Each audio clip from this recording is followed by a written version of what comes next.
Vice President Kamala Harris. I get it. The cost of rent, groceries, and utilities is too high. So here's what we're going to do about it. We will lower housing costs by building more homes and crack down on landlords who are charging too much. We will lower your food and grocery bills by going after price gougers who are keeping the cost of everyday goods too high. You work hard for your paycheck. You should get to keep more of it. As president, I'll make that my priority. I'm Kamala Harris, candidate for president, and I approve this message. Paid for by Harris for President. They don't call her Confiscation Kamala for nothing. Don't take it from us. And I support a mandatory buyback program. A mandatory buyback program? That means the government forcing you to turn in your firearms. To what lengths would Kamala go? Well, she doesn't even support the individual right to own a firearm. I'm prepared to take executive action and put in place a ban on the importation of assault weapons into our country. We get it. Sometimes it's tough to understand what she's talking about. But on the Second Amendment and your rights, Confiscation Kamala has been crystal clear. Her gun control agenda comes straight from that petri dish of bad ideas that is California. She can claim to be a gun owner all she wants, but we all know she's the same anti-gun California radical she's always been. Don't be left defenseless. Defeat Confiscation Kamala. Vote Trump like your life depends on it, because it does. NRA Political Victory Fund paid for and is responsible for the content of this advertising. Not authorized by any candidate or candidates committee. NRAPVF.org. Then there was one. That's right, the Kansas City Chiefs at 6-0 have the last undefeated record in the NFL this season. How about those Detroit Lions following up a rout in Dallas by going up to Minnesota and taking down the Vikings, snapping their unbeaten start to the campaign? The Jags get a big win in London, and Week 7 was indeed perfection for the Graves on Gridiron podcast. That's right, we went a perfect 3-0 against the line, with the Jags scoring over 24 points, the Eagles and Giants combining for fewer than 43 points, while the Washington Commanders, despite losing star quarterback Jaden Daniels for much of the game, still scored over 30 points in their rout of the Carolina Panthers. It all means we are 13-9 on the season.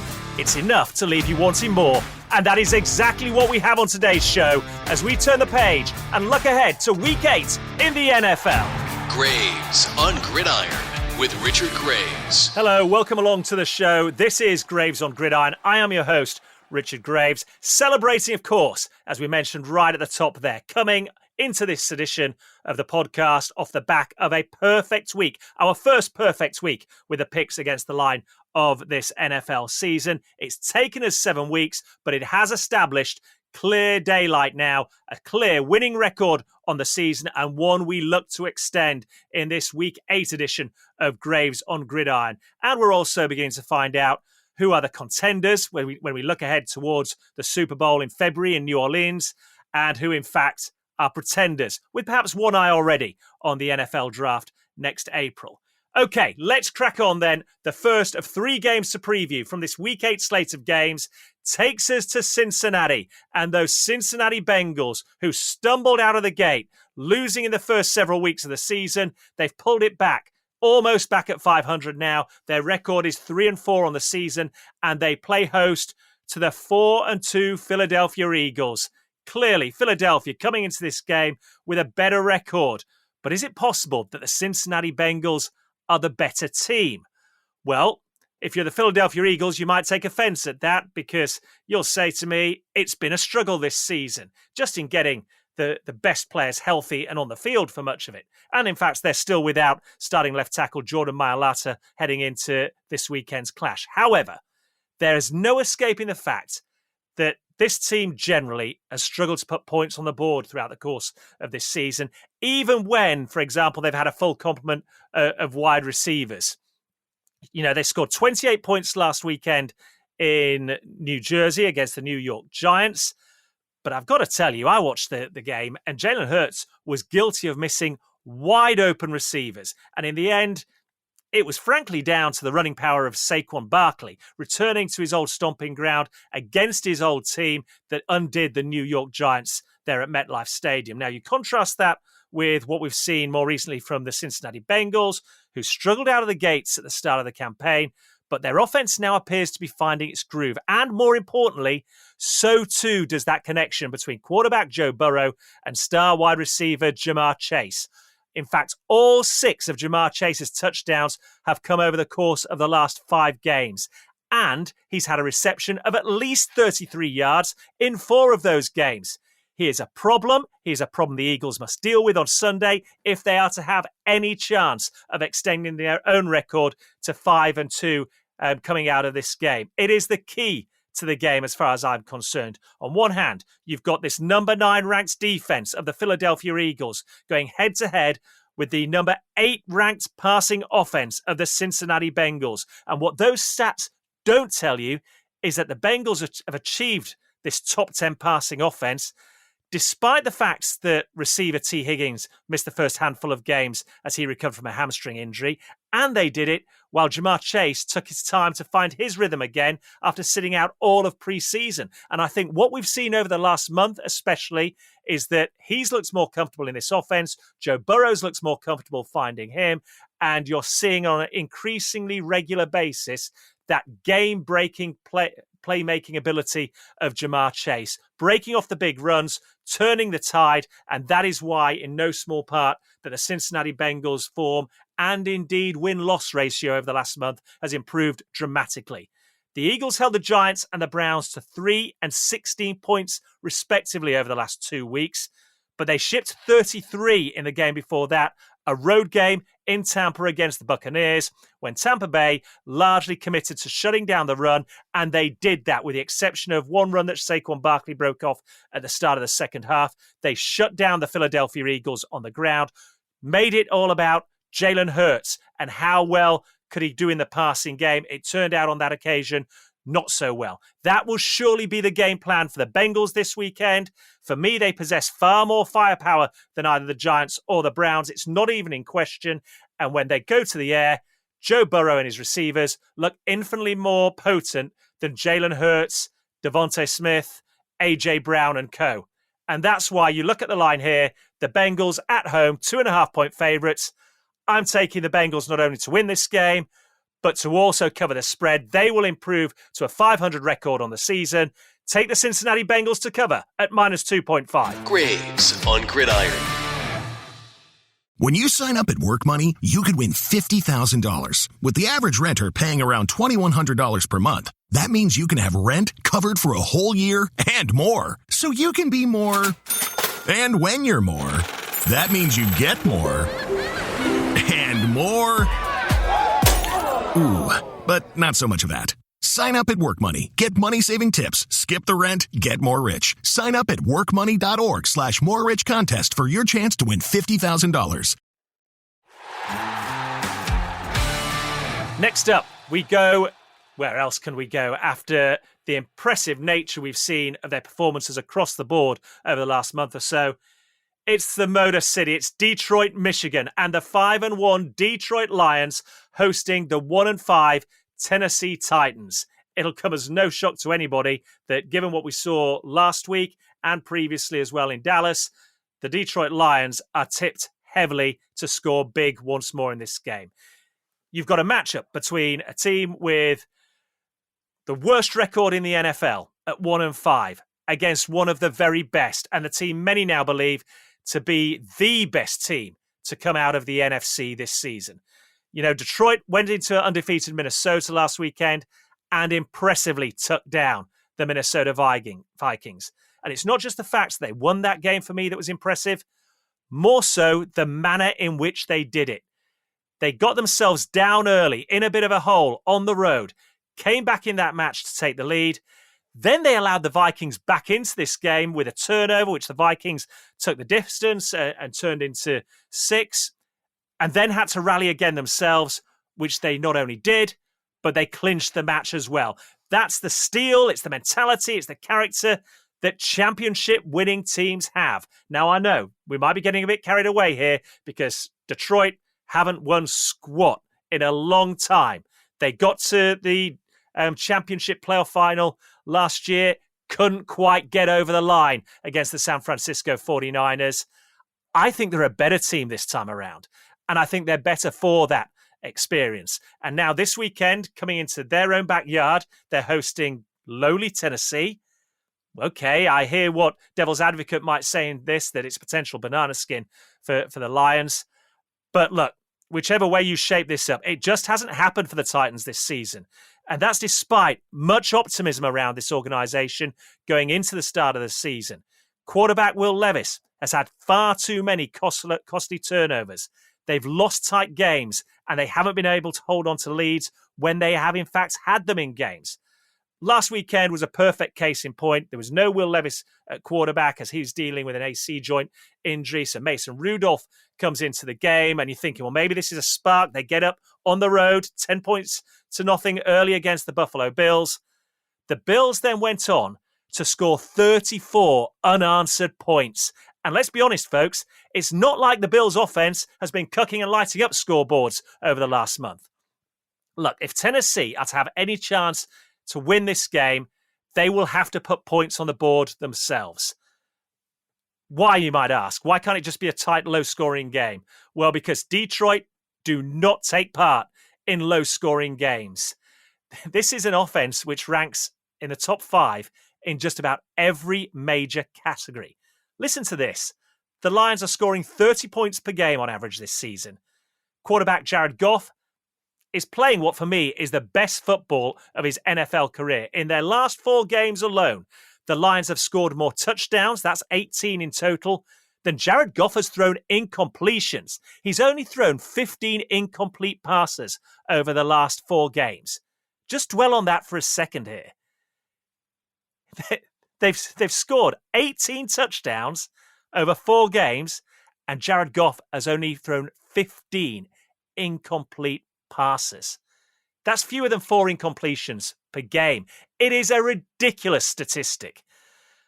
Look, Tennessee will cling to any scrap of hope there is, and they can lay claim to holding the NFL's number 1 ranked overall defense right now. But in the crucial category of scoring defense, they're down at number 21 in the league. They're giving up 24 points a game. In fact, they've given up 24 or more points in 4 of their last 6 outings this season, and none of those teams were playing as well as this Lions side are right now. The question for me isn't, will the Lions win this game on Sunday, but by how much? The odds makers agree. They've took the Detroit Lions and said the line for them is 29.5 points in this game. Well, I've just told you that they're averaging 30 points a game, and you're coming up against a Tennessee Titans team that cannot get out of their own way. We said it about the Commanders against the Panthers last weekend, and I'm doubling down and saying it about the Lions this weekend. Take the over, folks. The Lions to score at least 30 points in this game against the Tennessee Titans on Sunday. Okay, that's 2 of the 3 games selected and previewed for this week. We've got 1 more to come, and we cannot overlook those Super Bowl champion Kansas City Chiefs. They're the only undefeated team left in the NFL this season. Their game against the Raiders is previewed next on Graves on Gridiron. Graves on Gridiron.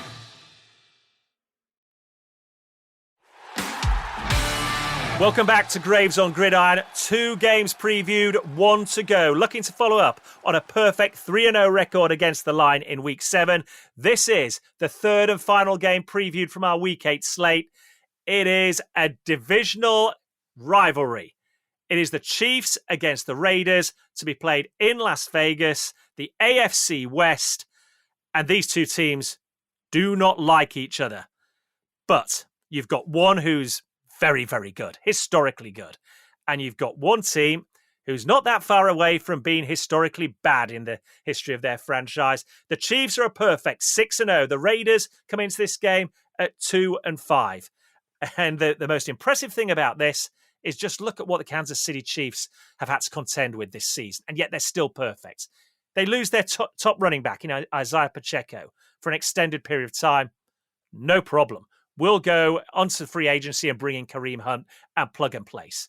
You lose your top wide receiver in Rashid Rice for the season. No problem.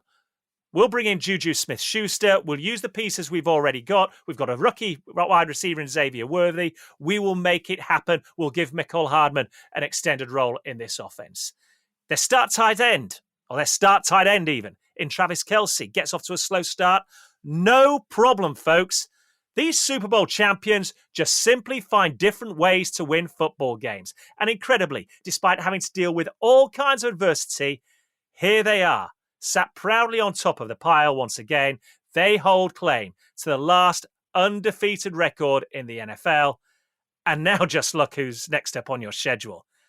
It's a Raiders team who are simply awful. They can't get out of their own way right now. The head coach has already gone to the well and accused some players of making business decisions in games. Remember what he said several weeks ago? Players are making business decisions. Well, we'll be making business decisions if this doesn't turn around. It hasn't turned around in that time. Their star wide receiver, Devontae Adams, a free agent pickup several seasons ago from the Green Bay Packers.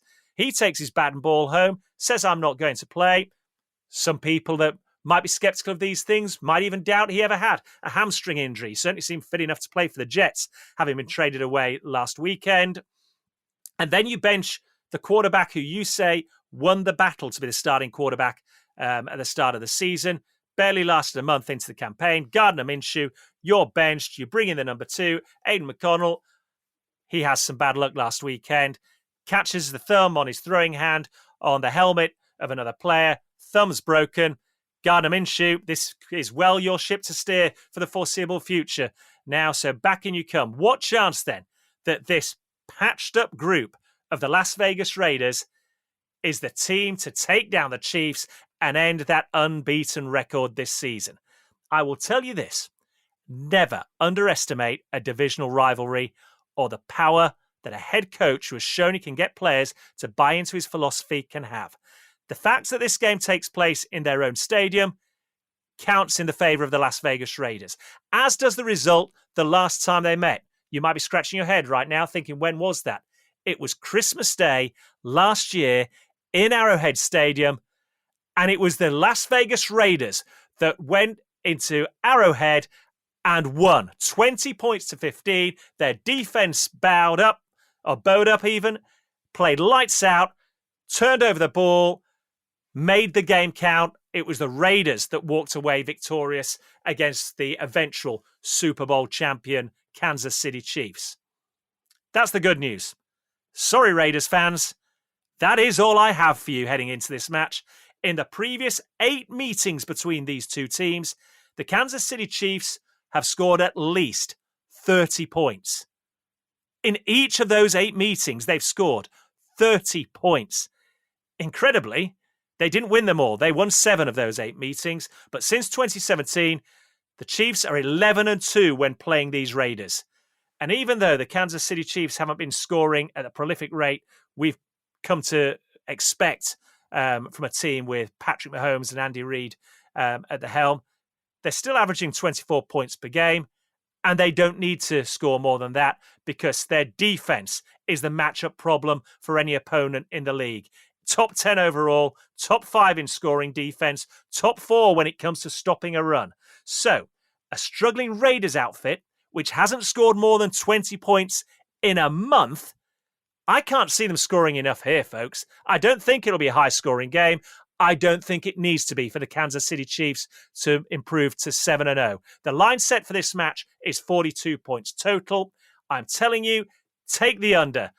Defense wins championships. The Chiefs proved it last year, and they're proving it again at the start of this season. Under 42 total points is the pick for this Chiefs-Raiders encounter. Okay, let's recap the 3 games picked from the Week 8 slate for this week's edition of Graves on Gridiron. We start with the Eagles going to the Bengals. Bengals 2.5-point favourites.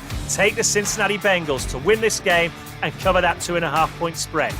Then we're on to Detroit, Michigan, where expectations are now through the roof. They took down the Minnesota Vikings last weekend. The Titans stand in their way this weekend.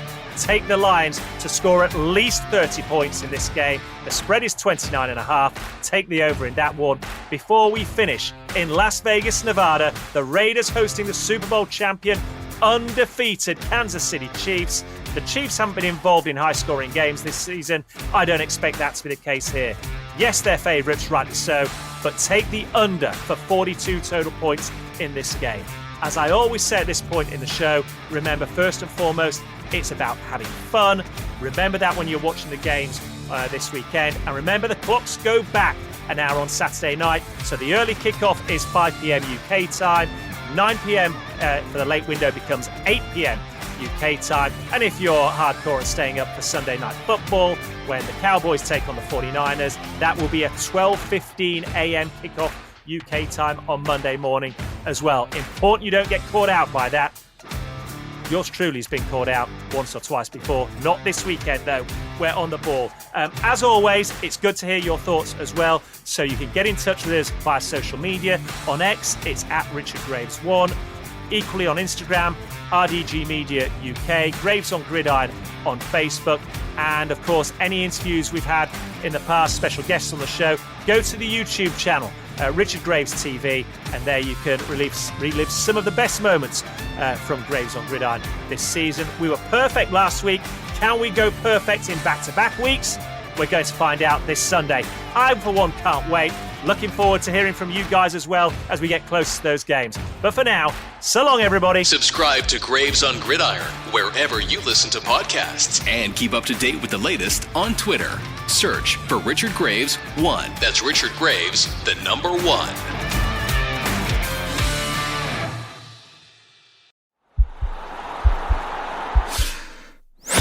This podcast is part of the Sports Social Podcast Network.